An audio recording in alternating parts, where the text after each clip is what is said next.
Republic day సందర్భంగా Harish academy అందిస్తుంది అన్ని ఆన్లైన్ కోర్సులపై భారీ discount offers.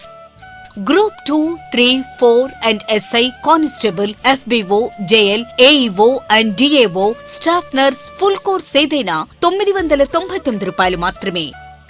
Group 2, 3, 4 SI constable and FBO 6 కోర్సులు కలిగి ఉన్న కాంబో ప్యాక్ ఇప్పుడు కేవలం ₹1499 మాత్రమే. All exams and all subjects test series ₹99 మాత్రమే. ఈ అన్ని కోర్సుల వ్యాలిడిటీ 6 months. ఈ ఆఫర్ జనవరి 26 నుండి ఫిబ్రవరి 2వ తేదీ వరకు మాత్రమే. ఈ బంపర్ ఆఫర్ మిస్ చేసుకోకండి. లెజెండరీ ఫ్యాకల్టీచే ఖచ్చితంగా జాబ్ సాధించే విధంగా రూపొందించబడిన ఆన్లైన్ క్లాసెస్. వెంటనే గూగుల్ ప్లే స్టోర్ నుండి హరీష్ అకాడమీ యాప్ ను డౌన్లోడ్ చేసుకోండి. జాబ్ సాధించండి. Harish, the best academy. Phone number 8341116915.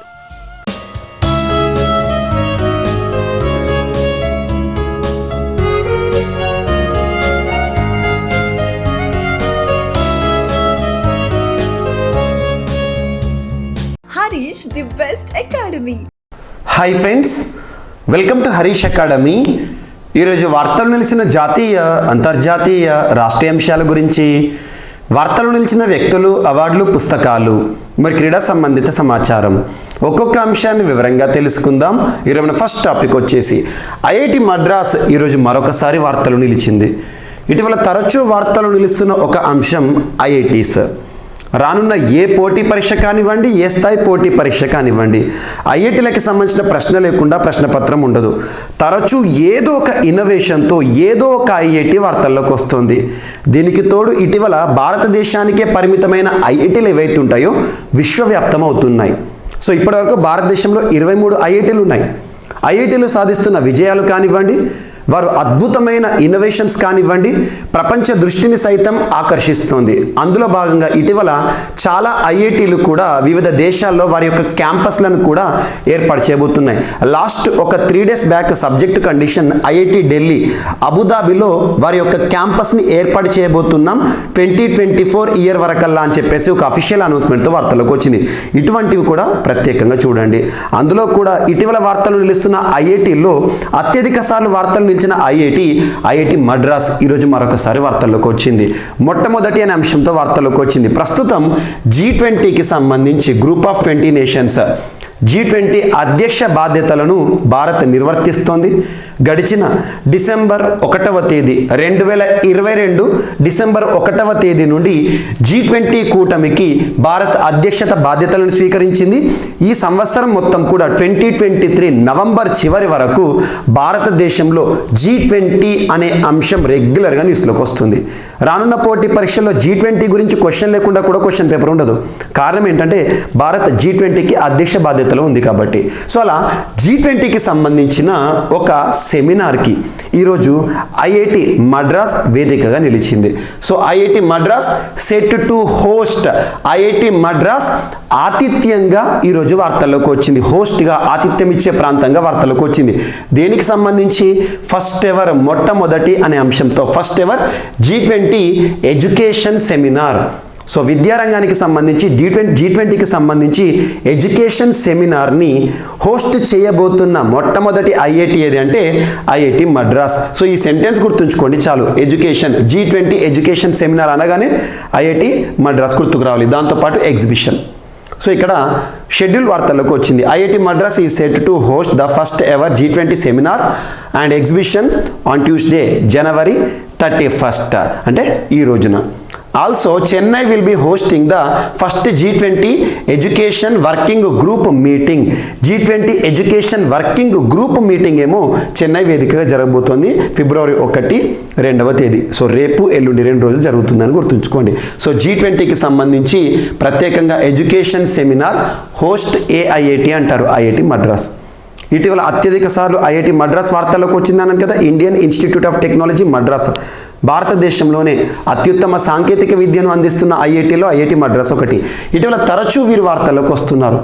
దేశంలోనే మొట్టమొదటి పూర్తి స్వదేశీ పరిజ్ఞానంతో ఇండిజినస్గా తయారు చేసిన శక్తి అనే ఒక మైక్రో ప్రాసెసర్ కానివ్వండి, కదం అనే ఒక కృత్రిమ మోకాలు కానివ్వండి, దేశంలోనే మొట్టమొదటి 3D హౌస్ కానివ్వండి, అండ్ ఇటీవల హోమోసెప్ అనే ఒక రోబో, ముఖ్యంగా సెప్టిక్ ట్యాంక్ క్లీనింగ్కి సంబంధించిన రోబో, అండ్ ఇటీవల ఆక్వా మ్యాప్ అనే ఒక అంశం కానివ్వండి, ఇరాడ్ ఇంటిగ్రేటెడ్ రోడ్ యాక్సిడెంట్ డేటాబేసే కానివ్వండి, ఓషియన్స్ అనే ఒక మొట్టమొదటి సమావేశం కానివ్వండి, ఇవన్నీ కూడా ఐఐటి మద్రాస్కి సంబంధించి మనం డిస్కస్ చేయడం జరిగింది. సో అలా ఐఐటి మద్రాస్ సెకండ్ ప్రిఫరెన్స్గా ఐఐటి హైదరాబాద్కి ఇవ్వండి. ఐఐటి హైదరాబాద్ గురించి కూడా క్వశ్చన్స్ రావచ్చు. ఇటీవల ఐఐటి మద్రాస్ మరియు ఐఐటి హైదరాబాద్కి సంబంధించిన అన్ని అంశాలను, లాస్ట్ 1 ఇయర్లో న్యూస్లో ఉన్న అన్ని అంశాలను కూడా మీకు ప్రవీణ్ సర్ క్లాసెస్ యూట్యూబ్ ఛానల్లో లైవ్ రూపంలో తీసుకొచ్చాను. So IIT Madras, IIT Hyderabad important కాబట్టి ఆ రెండింటిని కూడా మీకు లైవ్లోకి తీసుకొచ్చాను, గుర్తుంచుకోండి. సో ఒకసారి చదవండి, చూడండి, ఓకేనా. సో ఐఐటికి సంబంధించి ఐఐటి మద్రాస్ ఈరోజు ప్రత్యేకంగా వార్తల్లోకి వచ్చింది. అండ్ నెక్స్ట్ ప్రపంచ మిలిటరీ బడ్జెట్ అనే అంశం వార్తల్లోకి వచ్చింది. వెరీ వెరీ ఇంపార్టెంట్ టాపిక్ ఇది ఎగ్జామినేషన్ పాయింట్ ఆఫ్ వ్యూలో. మనకు సిప్రీ అనే ఒక సంస్థ ఉంటుంది, సిప్రీ. సో మనం డీటెయిల్గా చూద్దాము. సిప్రీ ఫుల్ ఫామ్ ఏంటంటాడు ఎగ్జామ్లో, Stockholm international peace research institute. Stockholm అనే ఒక సిటీ ప్రధాన కేంద్రంగా, హెడ్ క్వార్టర్గా. స్టాక్హోమ్ ఎక్కడ ఉంది? స్వీడన్ దేశ రాజధాని. స్వీడన్కి సంబంధించిన స్టాక్హోమ్లో ప్రధాన కేంద్రంగా పనిచేస్తున్న ఒక research institute, peace research institute. ఈ సంస్థ యొక్క ఉద్దేశం ఏంటంటే ప్రపంచంలో ఆయుధాలకి సంబంధించి కానివ్వండి, అణ్వాయుధాలకి సంబంధించి కానివ్వండి, ప్రపంచానికి సంబంధించి సైనిక రంగానికి సంబంధించి ఏ దేశం సైనిక రంగంపై, రక్షణ రంగంపై ఎంత మొత్తంలో ఖర్చు చేస్తోంది, ఏ దేశం వద్ద ఎన్ని అణ్వాయుధాలు ఉన్నాయి, ఏ దేశం మిలిటరీ యాక్షన్స్ కోసం ఏ విధమైన ఖర్చులు చేస్తుంది, ఇవన్నీ కూడా ఒక నివేదిక రూపంలో ఈ సిప్రీ సంస్థ ఇస్తుంది. సిప్రీ నివేదిక గణాంకాలపైన ఎగ్జామినేషన్లో క్వశ్చన్ రావచ్చు. సో మనకు అటువంటి సిప్రీకి సంబంధించిన ఒక డేటా ఈరోజు న్యూస్లోకి వచ్చింది. సో ప్రపంచ మిలిటరీ బడ్జెట్ అంటే ప్రపంచంలో సైనిక రంగం పైన చేస్తున్న ఖర్చు ఎంతనట అంటే 2 లక్షల కోట్లకు పై మాటేనంట. అంటే ప్రపంచంలోని అన్ని దేశాలు కూడా మిలిటరీ, ఆయా దేశాల రక్షణ రంగ అవసరాలు తీర్చుకోవడానికి 2 లక్షల కోట్లకు పైగా ప్రపంచం మొత్తం కలిపితే, అందులో ఇండియా, పాకిస్తాన్, అమెరికా, బ్రిటన్ అన్నీ ఉన్నాయి, అన్నీ కలిపితే 2 lakh crores పైనంట. గుర్తుంచుకోండి. ఇందులో 38% వాటా అమెరికానే. సో గుర్తుంచుకోండి, అమెరికా ఈజ్ టాప్ పొజిషన్లో ఉంది ఇక్కడ. సో ప్రపంచంలో అత్యధికంగా మిలిటరీ పైన ఎక్స్పెండిచర్, మిలిటరీ పైన ఖర్చు చేస్తున్న దేశాల జాబితాలో 38% వాటాతో మొదటి స్థానంలో ఉన్న దేశం ఏదంటే అమెరికా. ఇక సెకండ్ పొజిషన్ వచ్చేసి చైనా. ఆ ర్యాంకింగ్ చూద్దాం. దాదాపు 14% ప్రపంచ మిలిటరీ బడ్జెట్లో 38% ఏమో అమెరికా ఫస్ట్ పొజిషన్, అత్యధికంగా ఖర్చు చేస్తుంది రక్షణ రంగాన్ని దృష్టిలో ఉంచుకొని. సెకండ్ పొజిషన్లో 14%తో, అంటే ప్రపంచ మిలిటరీ బడ్జెట్ 100 రూపాయలు అనుకుంటే 14 రూపీస్ ఏ దేశంది? చైనా రెండవ స్థానంలో. మూడవ స్థానంలో ఇండియా 3.60%తో ఇండియా థర్డ్ పొజిషన్లో ఉంది, గుర్తుంచుకోండి. ఆ తర్వాత స్థానాల్లో UK, Russia, France, Germany, South Korea ఉన్నాయి. ఇవి మినహా మిగతా అన్ని దేశాల మిలిటరీ వ్యయం అరౌండ్ 25.3% అన్ని కలిపితే. ఇవి మనం గుర్తుంచుకోండి, ఈ దేశాలు ఎక్కువగా మిలిటరీ పైన ఖర్చు చేస్తుంది. Stockholm international peace research institute నివేదిక అనగానే ఎగ్జామ్లో పక్క క్వశ్చన్ అడుగుతారు. ప్రపంచ స్వీయ రక్షణ కోసం, సెల్ఫ్ డిఫెన్స్ కోసం వివిధ దేశాలు చేస్తున్న వ్యయం ఏటేటా పెరుగుతోంది. ఆధునిక యుగంలోని మిలిటరీ వ్యయం గణనీయంగా పెరుగుతూ వస్తుంది. ప్రపంచ దేశాల రక్షణ బడ్జెట్ 2.1 lakh crore డాలర్స్కి చేరింది. స్వీడన్ కేంద్రంగా పనిచేస్తున్న సిప్రీ వారు నివేదిక ఇచ్చారు. 1949 నుంచి వివిధ దేశాల మిలిటరీ బడ్జెట్లను విశ్లేషిస్తూ ఈ సంస్థ ఏటా నివేదికలను విడుదల చేస్తుంది. సిప్రీ అనగానే రక్షణ రంగం అని గుర్తుంచుకోండి. మిలిటరీ వ్యయం అంటే కేవలం సైన్యాన్ని పోషించడం, మందుగుండి సామగ్రాన్ని మాత్రమే కొనడం కాదంట. పరిశోధన, అభివృద్ధి వ్యయం కూడా, అంటే ఆయా దేశానికి సంబంధించి రక్షణ రంగానికి సంబంధించిన పరిశోధనలపైన ప్రభుత్వాలు ఖర్చు చేస్తాయి కదా, అది కూడా మిలిటరీ రంగ వ్యయం కిందకి వస్తుంది. ప్రపంచ మిలిటరీ బడ్జెట్ గత 7 ఏళ్లుగా పెరుగుతూ 2021-22 ఆర్థిక సంవత్సరానికి 2.1 లక్షల కోట్ల డాలర్లకు చేరిందంటే ఇందులో అత్యధికంగా అమెరికా 38%తో ఫస్ట్ పొజిషన్, అండ్ ఈ దేశం 80,000 కోట్ల డాలర్లు ఖర్చు చేస్తుందంట, గుర్తుంచుకోండి. అండ్ ఇవేవైతే ఉంటే దీన్ని గుర్తుంచుకోండి. ఇండియా యొక్క పొజిషన్ గుర్తుంచుకోండి, థర్డ్ పొజిషన్. సో ఇవి ఇంపార్టెంట్ పాయింట్స్. ఇక 7.66 వేల కోట్ల డాలర్ల వ్యయంతో మన ఇండియా థర్డ్ పొజిషన్లో ఉంది మిలిటరీ వ్యయంలో. పర్సెంటేజ్ కనుక తీసుకుంటే 3.6% మొత్తం ప్రపంచంలో. తర్వాత స్థానంలో ఉన్న యూకే 3.2 వాటాతో 6.84 వేల కోట్ల డాలర్ల వ్యయం. అండ్ 5వ స్థానంలో రష్యా ఉందంట. Third India, 4th Britain, 5th Russia. So ఇట్లా గుర్తుంచుకోండి. ఇక 6వ స్థానం, 7వ స్థానం, 8వ స్థానం, 9వ స్థానం ఇవన్నీ మనకు అవసరం లేదు. టాప్ 10 గురించి ఇచ్చారు ఎంత. ఇందులో ఇండియా గుర్తుంచుకోండి చాలు. టాప్ 2 గుర్తుంచుకోండి, that's enough. So China military రంగం పైన గణనీయంగా ఖర్చు చేస్తుందట పరిశోధనల కోసం. ఇవన్నీ కూడా ఇటువంటి నివేదిక వెరీ వెరీ ఇంపార్టెంట్. సో ఈ స్లైడ్ మొత్తాన్ని కూడా మీకు Praveen sir classes YouTube channel community ఉంటుంది కదా, ప్రవీణ్ సార్ క్లాసెస్ యూట్యూబ్ ఛానల్ని ఇప్పటివరకు సబ్స్క్రైబ్ చేసుకొని వారు ఎవరైనా ఉంటే ఈరోజే సబ్స్క్రైబ్ చేసుకోండి. ఆ యూట్యూబ్ ఛానల్లో మీకు కమ్యూనిటీలో ఈ స్లైడ్ మొత్తం కూడా పోస్ట్ చేస్తాను. సో ఎందుకంటే మీకు అక్కడ క్లారిటీగా ఉంటుంది. తర్వాత దాన్ని క్లిక్ చేసేసి స్క్రీన్ షాట్ చేసుకొని మీరు చదువుకోవచ్చు. సో ఇది మనకు ప్రపంచ మిలిటరీకి సంబంధించిన అంశము, మిలిటరీ రంగానికి సంబంధించి. అండ్ నెక్స్ట్ వచ్చేసి సుజుకి అనగానే జపాన్ దేశానికి సంబంధించిన సంస్థ సుజుకి సంస్థ ఆవు పేడతో ప్రత్యేకంగా ఒక ఇన్నోవేషన్తో వార్తల్లోకి వచ్చింది. సుజుకి టు యూజ్ కౌడంగ్, ఆవు పేడని యూజ్ చేసుకోబోతోంది సుజుకి సంస్థ. ఆటోమొబైల్ సంస్థ ప్రపంచంలో for it's CNG cars, compressed natural gases ఉంటాయి కదా, దానికోసం ఆవు పేడ నుండి న్యాచురల్ గ్యాస్ని ఉత్పత్తి చేసి అది వాడబోతుందంట. ఎవరు? సుజుకి కార్లలో వాడబోతున్నారంట. అందుకోసం సుజుకి సంస్థ ఎవరితో ఒప్పందాన్ని కుదుర్చుకుంది ఇటీవలంటే నేషనల్ డైరీ డెవలప్మెంట్ బోర్డ్ ఎక్కడ హెడ్ క్వార్టర్గా పనిచేస్తుంది? జాతీయ సంస్థల గురించి హెడ్ క్వార్టర్స్ అడుగుతారు. సిసిఎంబి ఎక్కడ ఉంది, ఎన్జిఆర్ఐ ఎక్కడ ఉంది, ఇటువంటివి అడుగుతారు. నేషనల్ డైరీ డెవలప్మెంట్ బోర్డ్ ఎక్కడ ఉంది అంటే గుజరాత్ రాష్ట్రంలోని ఆనంద్ అనే ప్రాంతంలో ఉంది హెడ్ క్వార్టర్గా. నేషనల్ డైరీ డెవలప్మెంట్ బోర్డుతో ఒప్పందం అంటే పాడి రంగానికి సంబంధించి ఒప్పందం కుదుర్చుకుంది. అలా ఆవుల నుండి పేడను సేకరించి ఈ సుజుకి సంస్థ తయారు చేస్తున్న కార్లు ఉంటాయి కదా, ఆటోమొబైల్ రంగానికి సంబంధించి, అందులో దీన్ని సిఎన్జిగా వాడబోతున్నారట, కంప్రెస్డ్ న్యాచురల్ గ్యాస్గా వాడబోతున్నారట. ఇది గుర్తుంచుకోండి ఈరోజు సుజుకికి సంబంధించిన ఒక అంశం. అండ్ ఇంకొకటి ఏంటంటే ప్రస్తుతం కౌడంగ్కి ఇంపార్టెన్స్ పెరుగుతూ వస్తుంది. కౌడంగ్కి సంబంధించి గతంలో మనం చాలా అంశాలను డిస్కస్ చేశాము. కౌడంగ్ ఆవు పేడకి సంబంధించి, ఆవు పేడను రీయూజ్ చేస్తున్నాం. భారతదేశంలోని ఒక సంస్థ కేవీఐసి అనే ఒక సంస్థ ఉంటుంది. Khadi village industries commission, KVIC కుటీర పరిశ్రమలకు ప్రాధాన్యత ఇచ్చే సంస్థ. కేవీఐసి వారు ఆవు పేడను రా మెటీరియల్ యూజ్ చేసుకొని ఆధారంగా చేసుకొని ఒక వాల్ పెయింట్ ఎమల్షన్ని తయారు చేశారు. ఖాదీ ప్రాకృతిక్ వేదిక్ పెయింట్ అని చెప్పేసి ఇటువంటి అంశాలు కానివ్వండి. గోసత్వ కవచ్ అని చెప్పేసి ఒక చిప్, సెల్ ఫోన్ రేడియేషన్స్ తగ్గించే ఒక చిప్ గతంలో వార్తలకు వచ్చింది. అండ్ ఛత్తీస్గఢ్ రాష్ట్ర ప్రభుత్వం గోదాన న్యాయ యోజన, ఆవు పేడని ఆధారంగా చేసుకొని ఎరువులను ఉత్పత్తి చేస్తుంది. గోదాన న్యాయ యోజన ఏ రాష్ట్రానికి సంబంధించి అంటారు. ఆవు పేడకు విపరీతంగా డిమాండ్ ఉంది ఛత్తీస్గఢ్లో. ఇటువంటి అంశాలను లింక్ చేసుకోండి. సో ఇది మనకు ఆవు పేడను ఆధారంగా చేసుకునే ఒక ఒప్పందము సుజుకి మరియు నేషనల్ డైరీ డెవలప్మెంట్ మధ్య కుదిరిన ఒప్పందం అని గుర్తుంచుకోండి. అండ్ ఇండియన్ రైల్వేస్, భారతీయ రైల్వేలు ఒక అధునాతనమైన అంశము. ముఖ్యంగా రైళ్లలో సీట్ ఆక్యుపెన్సీ కానివ్వండి, ఇవి చాలా వరకు కూడా టెక్నికాలిటీ ఉంటుంది. అంటే ఒక ట్రైన్ ప్రయాణిస్తున్నప్పుడు కొన్ని ట్రైన్స్ 2 to 3 days ప్రయాణిస్తూ ఉంటాయి. అందులో మనం సీట్ బుక్ చేసుకునేటప్పుడు వెయిటింగ్ లిస్టు, ఆర్ఈసీ ఇవన్నీ కామన్గా ఉంటాయి. అలా 3 రోజులు ప్రయాణించే ఒక ట్రైన్లో ఒక వ్యక్తి మొదటి రోజు లేదా ఒక 10 hours జర్నీ చేశాడు. ఆ తర్వాత తన సీట్ అనేది ఖాళీ అవుతుంది కదా, ఈ సీట్ని వేరే వాళ్ళకు కేటాయిస్తారు. కానీ ఇలా కేటాయింపు దశలో చాలా వరకు కూడా జాప్యం జరుగుతుంది.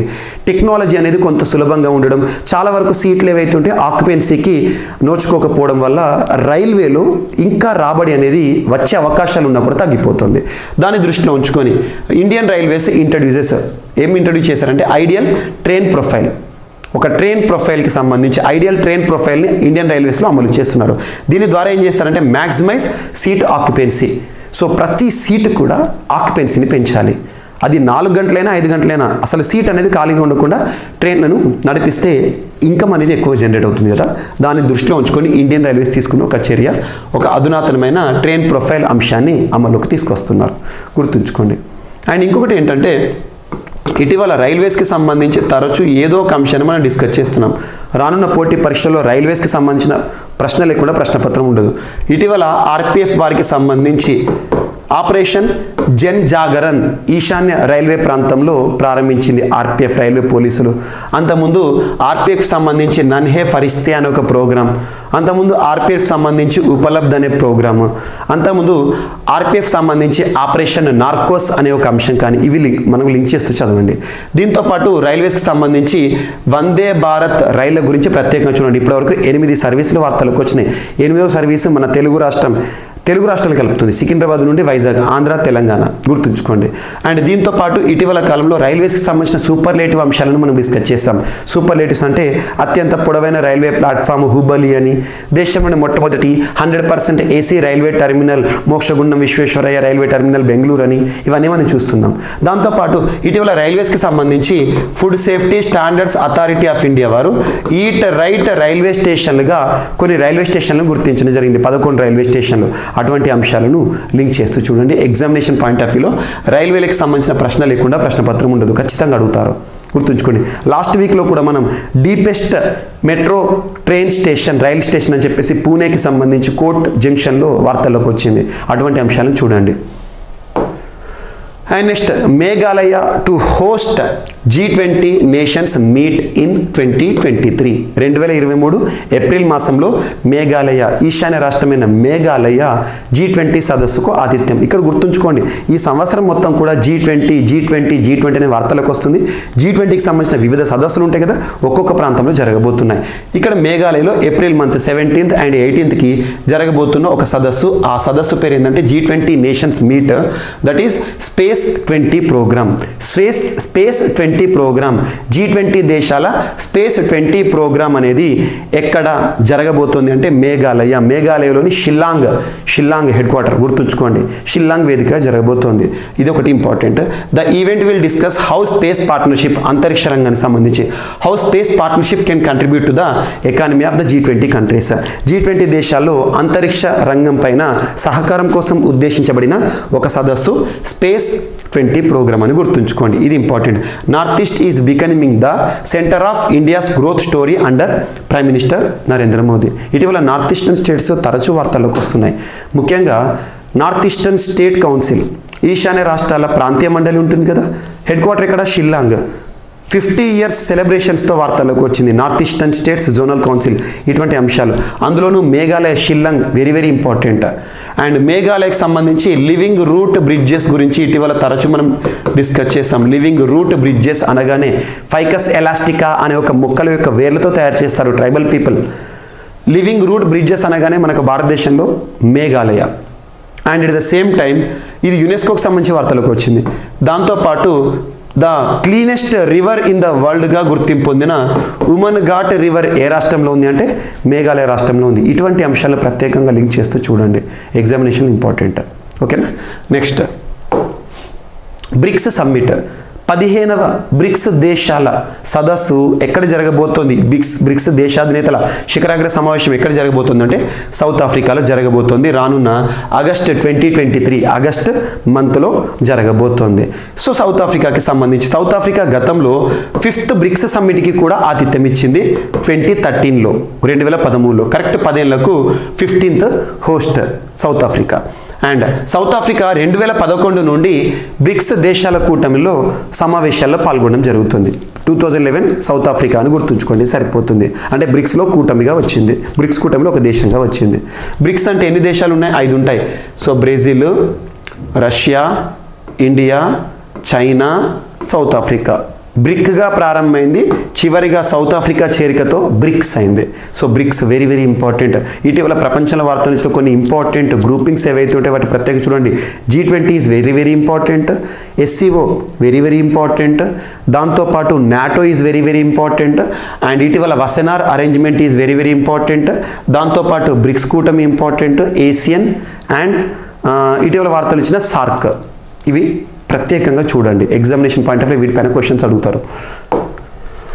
అండ్ నెక్స్ట్, ఒక అరుదైన ఒక కొత్త రకమైన జీవి ఆనవాలు కనబడ్డాయి. ఒక వ్యాస్ప్ అంటే ఏంటంటే బటర్ఫ్లై లైక్. సో ఒక వ్యాస్ప్, ఒక కీటకం యొక్క ఆనవాలను ఇటీవల శాస్త్రవేత్తలు కనుగొన్నారు. ఏ ప్రాంతంలో కనుగొన్నారంటే కర్ణాటక రాష్ట్రంలోని ఒక hilly area Biligiri banana hills. Biligiri banana కొండలు ఎక్కడ ఉన్నాయి అంటారు? కర్ణాటక రాష్ట్రంలో బిలిగ్రీ బనానా హిల్స్లో ఒక అరుదైన కీటకం ఆనవాళ్ళను శాస్త్రవేత్తలు కనుగొన్నారు. దాని యొక్క సైంటిఫిక్ నేమ్ గుర్తుంచుకోండి, సోలిగా ఎకారినేటా.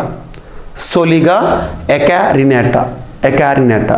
ఎప్పుడైనా ఏదైనా కీటకాలు కానీ, ఏదైనా జంతువు కానీ, ఏదైనా నూతన వృక్ష జాతులు కానీ వార్తల్లోకి వస్తే వాటి యొక్క సైంటిఫిక్ నేమ్సే ఇంపార్టెంట్, అడుగుతారు ఎగ్జామ్లో.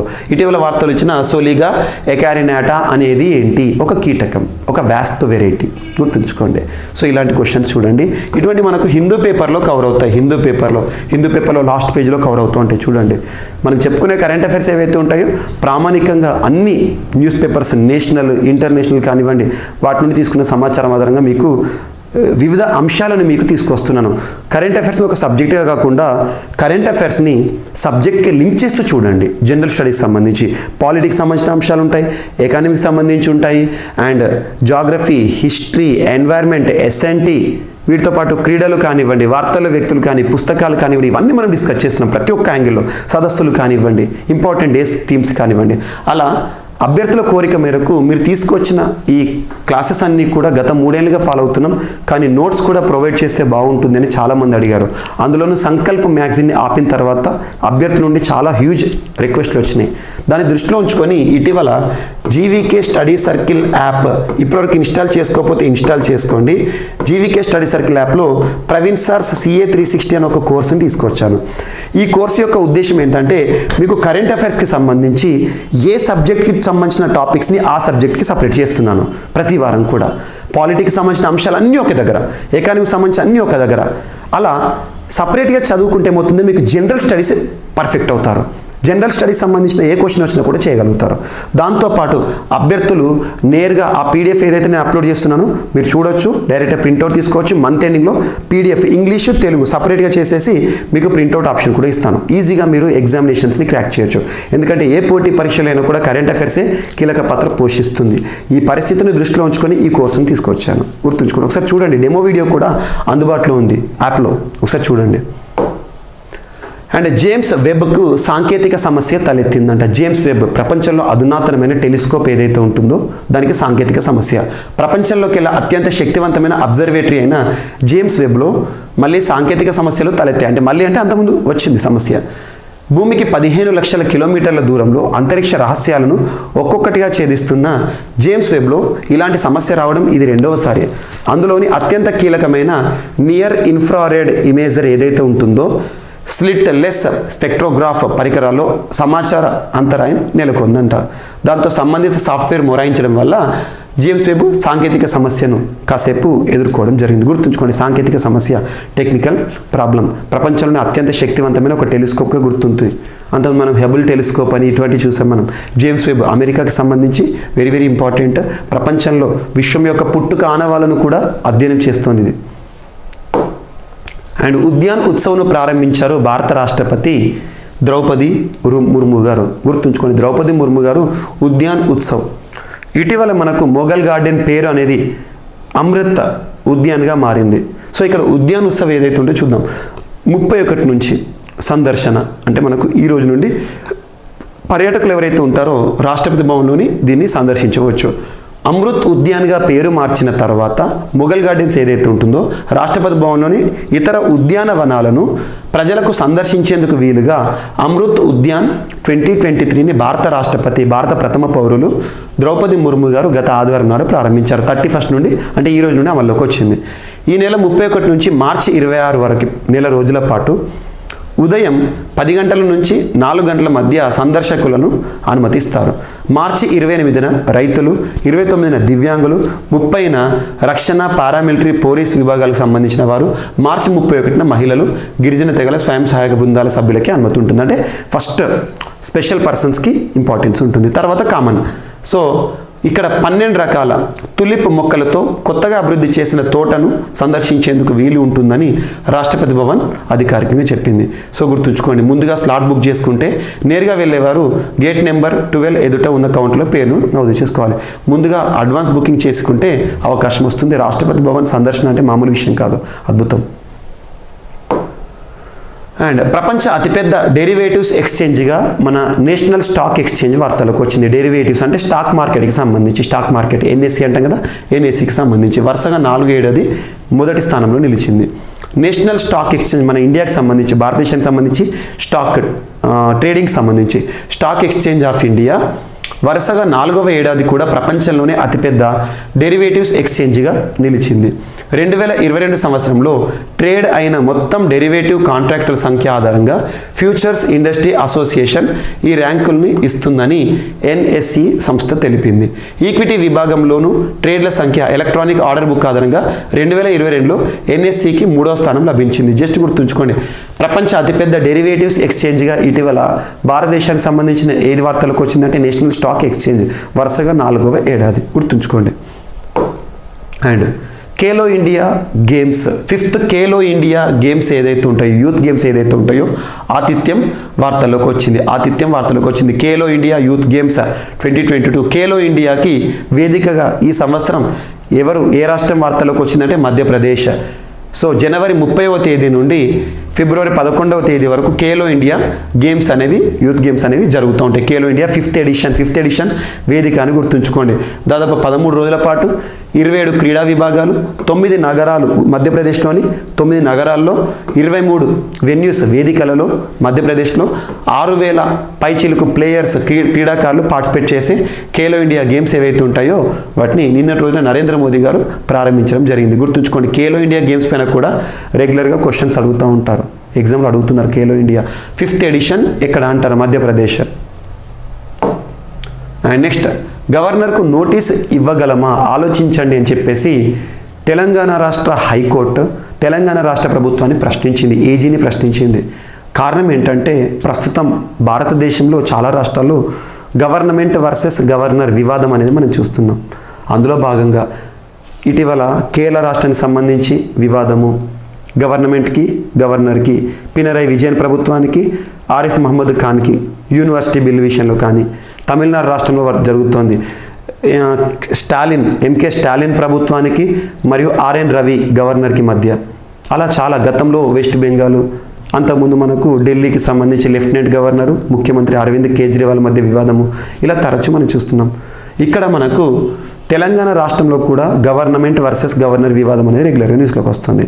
గవర్నర్ ప్రసంగాలు లేకుండానే ఈసారి కూడా ప్రసంగ పాఠం లేకుండానే సమావేశాలు ప్రారంభించాలని తెలంగాణ రాష్ట్ర ప్రభుత్వం భావిస్తోంది. అందులో భాగంగా షెడ్యూల్ను కూడా విడుదల చేశారు. ఇవి కంటిన్యూయేషన్ సెషన్స్, ఎందుకంటే గత సెషన్స్ని గవర్నర్ ప్రోరోగ్ చేయలేదు, ప్రోరోగ్ అనే పదం పైన పాలిటీ పాయింట్ ఆఫ్ వ్యూ అడుగుతారు ఎగ్జామినేషన్లో అని చెప్పేసి ఇటీవల ప్రభుత్వం ఇచ్చిన నోటీస్ కానివ్వండి, అండ్ అట్ ద సేమ్ అంటే షెడ్యూల్ కానివ్వండి, తెలంగాణ గవర్నర్ బడ్జెట్ పైన సంతకం చేయలేదు. యాక్చువల్గా బడ్జెట్, రాష్ట్ర బడ్జెట్ అయినా కేంద్ర బడ్జెట్ అయినా దేశమంతా అమలు అయ్యేది కేంద్ర బడ్జెట్, పార్లమెంట్లో ప్రవేశపెడతారు ఆర్థిక శాఖ మంత్రి.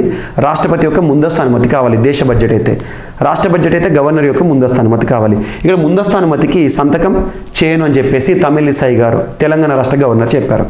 దీన్ని వ్యతిరేకిస్తూ తెలంగాణ రాష్ట్ర ప్రభుత్వం కోర్టుకు వెళ్ళింది. సో గవర్నర్కి నోటీస్ ఇవ్వండి అని తెలంగాణ రాష్ట్ర ప్రభుత్వం కోర్టులో అప్పీల్ చేసింది.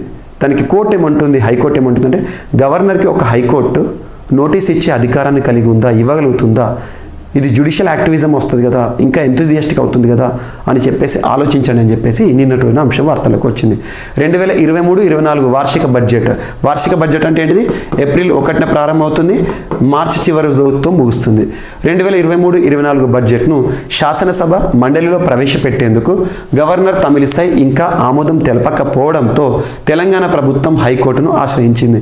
బడ్జెట్ ప్రవేశపెట్టేందుకు అనుమతి ఇచ్చేలా గవర్నర్ను ఆదేశించాలని కోరింది. మధ్యాహ్నం 1 గంటకు విచారణ జరిపేందుకు సీజే ధర్మాసనం అంగీకరించింది.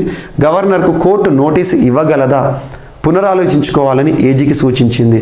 గవర్నర్ విధుల్లో కోర్టులు న్యాయ సమీక్ష చేయవచ్చా, జ్యుడిషియల్ రివ్యూ పరిధిలోకి వస్తుందా అని చెప్పేసి ఆలోచించుకోవాలని చెప్పారు.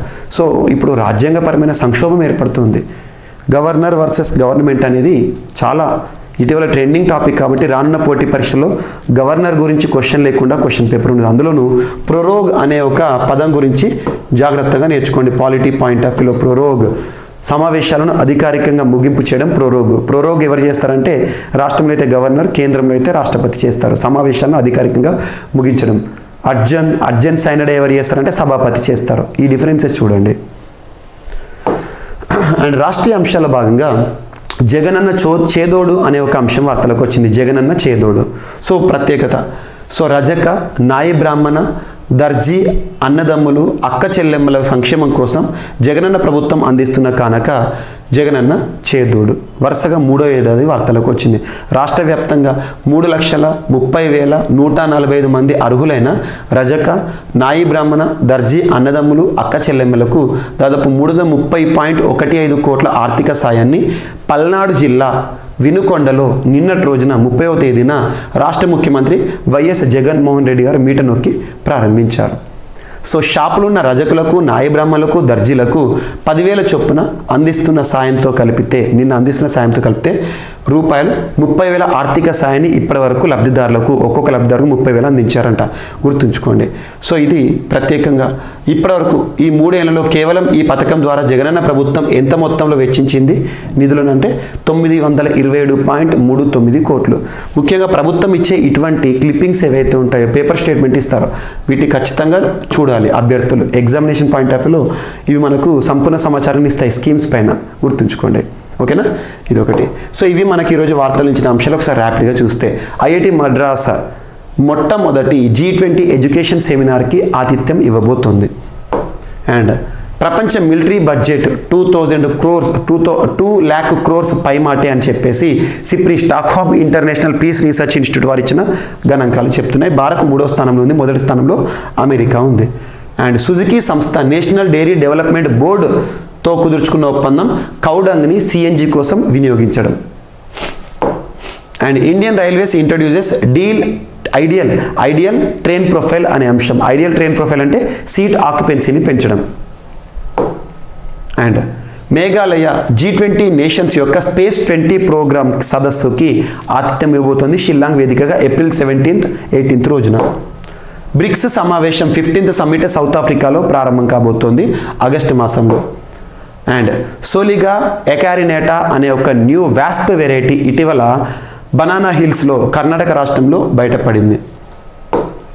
అండ్ జేమ్స్ వెబ్ టెలిస్కోప్కి సాంకేతిక సమస్య తలెత్తిందనే అంశం. ఉద్యాన్ ఉత్సవ్ను భారత రాష్ట్రపతి గారు ప్రారంభించడం జరిగింది. అండ్ ప్రపంచ అతిపెద్ద డెరివేటివ్స్ ఎక్స్చేంజ్గా మన భారతీయ సంస్థ నేషనల్ స్టాక్ ఎక్స్చేంజ్ ప్రత్యేకంగా వార్తల్లోకి వచ్చింది. Khelo India youth games 5th ఎడిషన్కి ఆతిథ్యం ఇస్తున్న మధ్యప్రదేశ్ నిన్నటి నుండి ఈ సంవత్సరం ఎడిషన్ ప్రారంభమైంది. సో ప్రత్యేకం. And governor versus government, Telangana రాష్ట్రంలో ముదిరిన వివాదం అనే అంశం.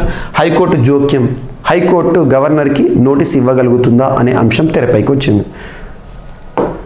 నెక్స్ట్, ఆంధ్రప్రదేశ్ రాష్ట్రంలో 3వ విడత జగనన్న చేదోడు కార్యక్రమం నిన్నటి రోజున ప్రారంభమైంది. గుర్తుంచుకోండి. ఇవి ఈరోజు వార్తలు నిలిచిన అంశాలు. మిస్లేనియస్ అంశాలు ఏమైనా మిగిలిపోతే మాత్రం రేపటి క్లాస్లో జోడించి మళ్ళీ నేర్చుకుందాం. రేపు కలుద్దాం. Thank you.